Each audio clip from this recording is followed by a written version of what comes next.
Welcome to Painting with Carmia. This is the painting I'm going to be working on today. It is on Bao Hong watercolor paper. Here is the block. Because I do a pencil sketch first on printer paper and then I trace it onto the watercolor paper, I have to take it off the block. Plus, honestly, getting access to the block and working off of the block like this is very inconvenient. So I always take the paper off the block first. And it is inked with a mixture of these pens. I did most of the main details with an orthographic liner. It has a metal nib and it is the 0.0505. I did the eyes with the very thin Copic multi-liners. Let's see, 0.003. And then I did a couple of extra details with some of the 0.01 of that and the 0.05 of the micron. I personally think that the microns are the lowest quality of this type of pen available, but personal preference. I used to use Japanese manga nib pens, but I found that they created very, very deep impressions with their sharp pen nibs in the watercolor paper, and it would take a very long time to dry. And I also get a softer look using these types of pens. So I actually have sort of switched my method there. Now, this has been drying for quite a few days, so it should be absolutely fine. The first step I need to do is get going on the skin tones and mixing them, which means I need to find my brushes. I think that I put some of them away because they were taking up too much space on the desk while I was working on something else. Whoops. Where did I put them? Well, that's awkward. Where did I put the good brushes? Here they are. These are the brushes I most often paint with. I need a new one of these, it's breaking. This is actually an eyelash liner makeup brush, but makeup brushes are very soft and fluffy and good for watercolor painting. So here is my full roster of brushes, and then with this one, which is slightly damaged, I'm going to start mixing up a skin tone. I have a few different tones on my paint which can be used for skin. I personally prefer to use this type of paint which is already has pre-mixed colors, and then I only have to do light mixing to add, create shades of them and things like that. Not a big fan of mixing from scratch, and I think that watercolor tubes are very bad value paints. Again, personal preferences, everyone has their preferences. I think if you do very large scale paintings, which is very hard with watercolor, then you might prefer the paint tubes because you can get a lot of paint out of them, whereas you can only fit obviously a tiny brush on this type of paper. So here we are. We need a dash of brown on the side to create some shade versions of these. I'm probably going to, I often like to just kind of mix them in like that. So now you can see we have a little bit which is shaded on either side, and then a little bit of the fresh color, which I could also get out of the main tin easily. Okay. Always my first process to start on painting the skin tones first. So let's see, another brush that's getting a little damaged and needs to be replaced soon, unfortunately, but here we are. I have started doing a lot more wet on wet for watercolor, but I find that for some of these smaller areas like the skin tones, it's not always very convenient. Unfortunately, even though I did do a trace, I still had to do refining detail on the final painting, and there are some pencil marks which I wasn't able to perfectly erase. That is the disadvantage of cold press watercolor with all the texture. It's very hard to get a clean erase on it, but, well, you know, sacrifices must be made. I do like the way it paints. So for now, we just need to wait for this little layer to dry and move on to the other character. I need to put my water to the side so that it's not in the way.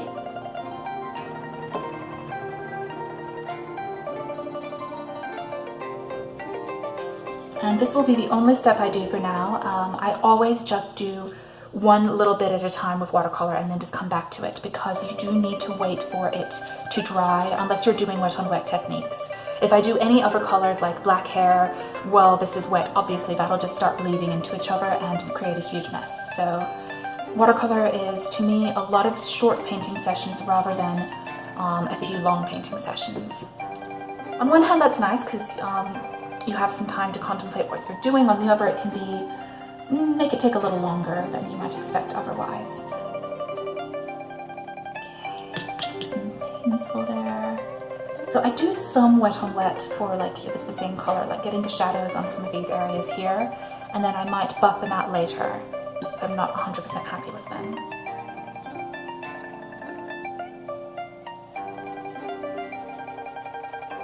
I have taken to doing more quiet paintings at the moment with just background music, but I thought I would talk just a little bit at the beginning still, because otherwise it's just a very silent video, isn't it?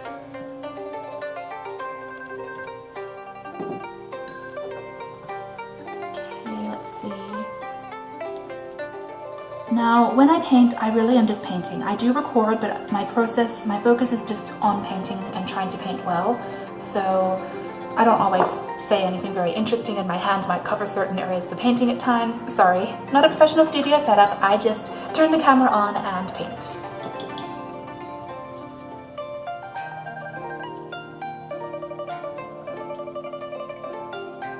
So something I've been talking about in some of my videos lately is that I'm trying to lean more into the transparency and softness of watercolor. And so I'm doing a lot of stuff with just one layer, and then I move on and do something else, and I just let it rest the way it is. And if I don't like how it came out 100%, that's just how it goes sometimes. But the goal is basically to start letting watercolor kind of move naturally and be more its natural state, instead of trying to imitate a different type of paint method which has thicker colors and shades and more sharp details. That's not what watercolor is about. Okay, so I actually think that I can do one little area which is not too close to the skin at the moment, if I have any appropriate colors for it. Yes, I do. Okay, I know this is technically a skin tone, but it will, with some other more like brownish colors mixing nicely.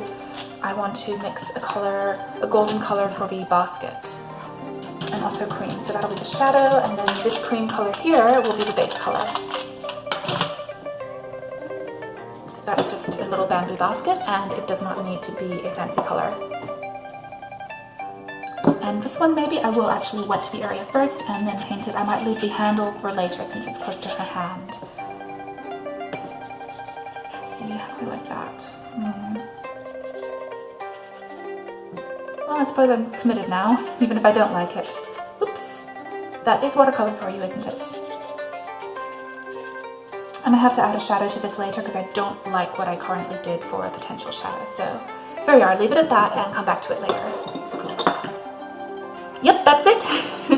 I'll get back to painting later, but that's about all I can do right now because we have wet stuff that needs to dry.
Okay, so at this point, I am going to be mixing up more of the colors for this girl's Hanfu, and one of the problems I'm always facing is I find that green is a very difficult color to paint with. I have a whole set here. This is the Prima Marketing Watercolors Terrain set, not sponsored by the way, I just like them. I don't know why people say that, like of course I'm not sponsored, I have like 35 subscribers. One of whom I think actually watches my videos. I am not sponsored by anyone. But the point is, I like them a lot because they come in these pre-mixed colors. Now, I still do light mixing on top of this to create shades and highlight versions of different colors, but by and large, I mainly just use the colors that come in these kits because it's very convenient. I get a lot of consistency that way in doing work which is based around the same character over and over. I can color them consistently because of this, and I'm having trouble with the blue tack not sticking nicely everywhere. I'm really tempted to try double-sided tape, but it would be such a nightmare to get off afterwards. Anyway, so I want to experiment a little with which of these greens I want to use for this character. Her name is Dun Dun. They're actually the same person, it's the title of the painting, but anyway. I do want to try to experiment a little with what greens I would like. So here are two of the lighter greens. And then I'm probably going to add a darker green to the side here and let them blend together in the middle. Let's see, maybe this one is nice. Yes, I like that color. So here in the middle, I'm going to let them blend a bit so that we can get something which kind of fuses between the two for the shadow. Okay, here we are, and I can add more shadows later, but this is a nice sort of green which isn't just a bright grass sap green. I don't really like that, especially for clothing. It's not a nice green color. You know what it looks like? It looks like the arsenic green, which was popular in Victorian fashion for a while there, and poisoned everyone because Scheele's green had arsenic in it. Anyway, oh, this brush is getting a little bit raggedy at the edges. I really need to replace it. It's hard to find good brushes. Okay, so I'm going to do a bit of wet on wet for this. Now, it's a little unfortunate that some of the red bled, but hopefully we can compensate for that. And we're going to start with just wetting this entire area and then filling it in. A little nervous about this part, so I might not wet it as much because it's very tight. We're going to start with the lighter color, which is still a little more of like a creamy, yellowish green, which goes nicely with the cream underlayer of her skirt.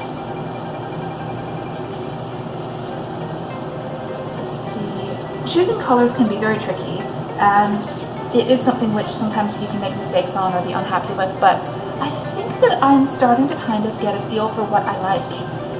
It's not just like choosing the best colors, it's also your personal style and things like that, and I feel like I'm starting to get better at it. Also, I apologize for all the noise. That is something in the kitchen, and also the AC just clicked on. So now it's time to add some of the green.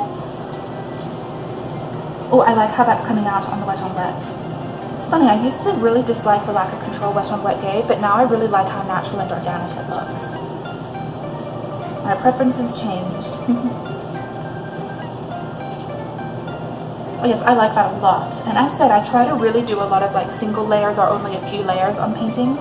For instance, I will come in later and do another layer with shadows because I'm going to need some of the shadows to be more sharply defined than I can get while doing wet on wet.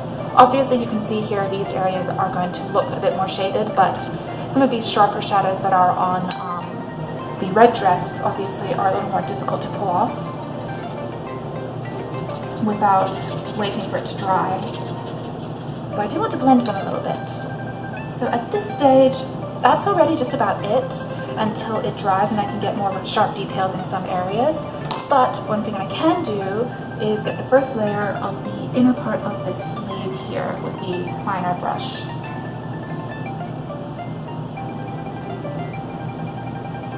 And I think that these colors should also be very nice for the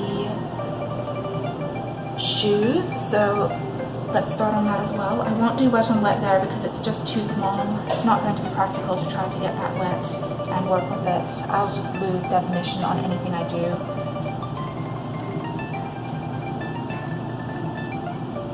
And And I'm going to sit on it a little bit when it comes to the extra band there on the shoes. I think either a darker green or a cream color. I'm not sure yet.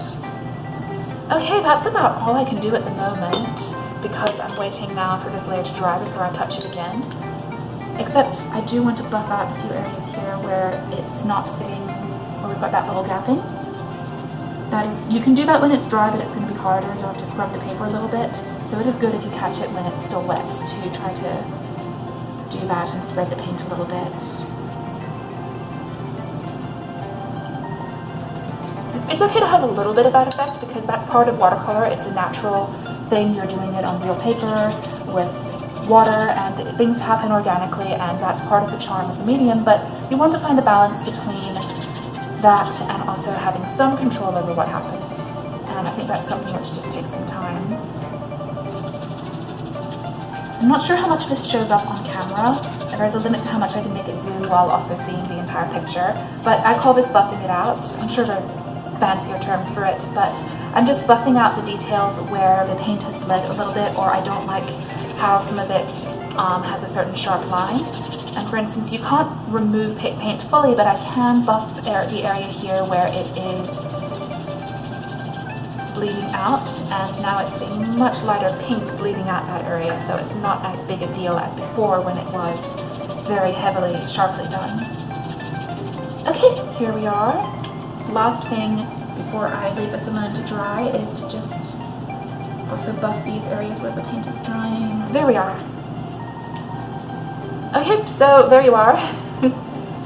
That is about all I'm going to do for now until it dries.